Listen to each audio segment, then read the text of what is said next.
We've got an election projection out of the Philippines, unofficial at this point, but still eye-catching. Ferdinand Marcos Jr. will win the country's presidential election in a landslide victory. That's right. His father and namesake, Ferdinand Marcos, ruled the country as a dictator for 20 years between 1965 and 1986.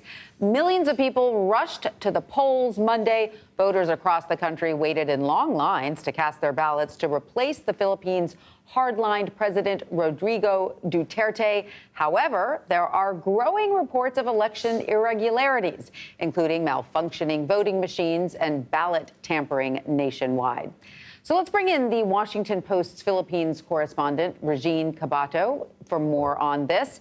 Regine, welcome. It's great to have you with us. Can you put this election into perspective for, U.S. voters, U.S. viewers, rather? What's at stake here, and what will the country's next president have to face? Thanks for having me, Tony and Tanya. Well, this election is a test of the hold of truth on reality in the Philippines. And sad to say, if the unofficial count is to follow through tomorrow, it seems that the Philippines is failing that test. Back in 2016, we earned a reputation as patient zero for the post-truth era for disinformation after President Rodrigo Duterte won with the help of troll farms.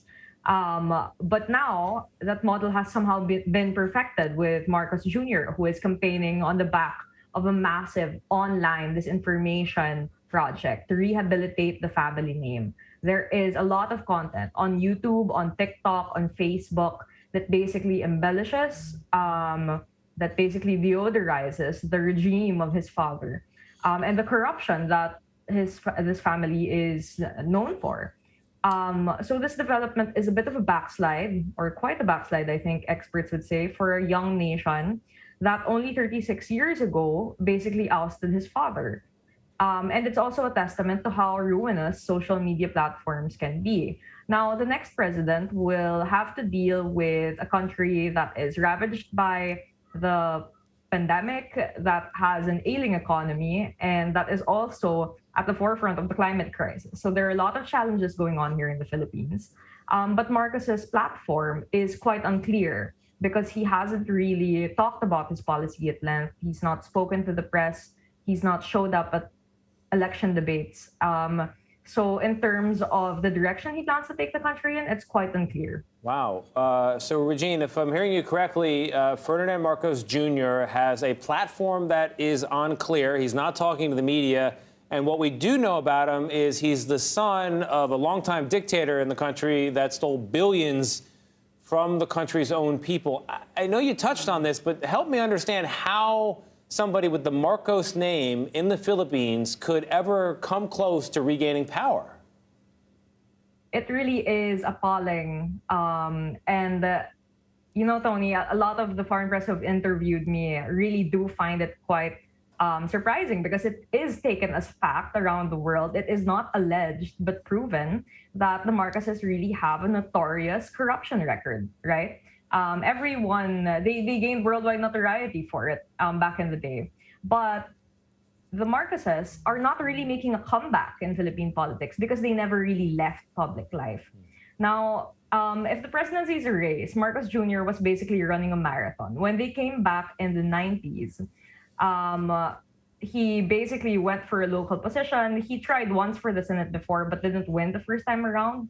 But then in around 2010 or the 2000s, he did manage to get a national seat. Basically, this information never really died after the 1986 revolution. But it did migrate to social media, and it got a huge boost with algorithms on Facebook and on YouTube, and most recently on TikTok. So basically, they've succeeded in rehabilitating their image by employing influencers, troll farms, like all these pages that basically reframe the martial law years as the golden years and evoke some sort of nostalgia for that time, as well as a bit of denialism and historical distortion. Wow, that's pretty an impressive move there. I want to ask you, though, there are some reports apparently of voting irregularities across the country, including voting machine malfunctions and voters' names being left off registration rolls. Is that something that is common for elections there? Is it expected to have any kind of impact on the outcome of the election? Mm-hmm. that's sad to say. Elections in the Philippines have always been fraught on some level due to rampant vote buying, election violence, and how basically steeped in patronage culture the politics here is. However, whether or not the allegations of election fraud or hearsay that we're hearing currently about organized tampering of ballots and such, they're definitely real fears.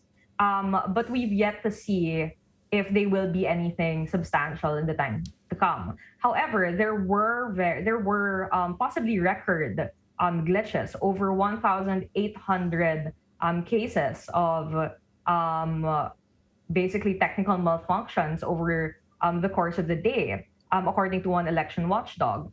And basically, up until midnight, there were people who were still waiting to file to file their ballots, basically. So we were seeing an unofficial count trickle in, but there were people who were still waiting out in the polls, guarding their tickets, and they had been waiting for around 13 hours. This is pretty much, it speaks to how unprepared, I guess, the Commission on Elections might have been in this particular sense.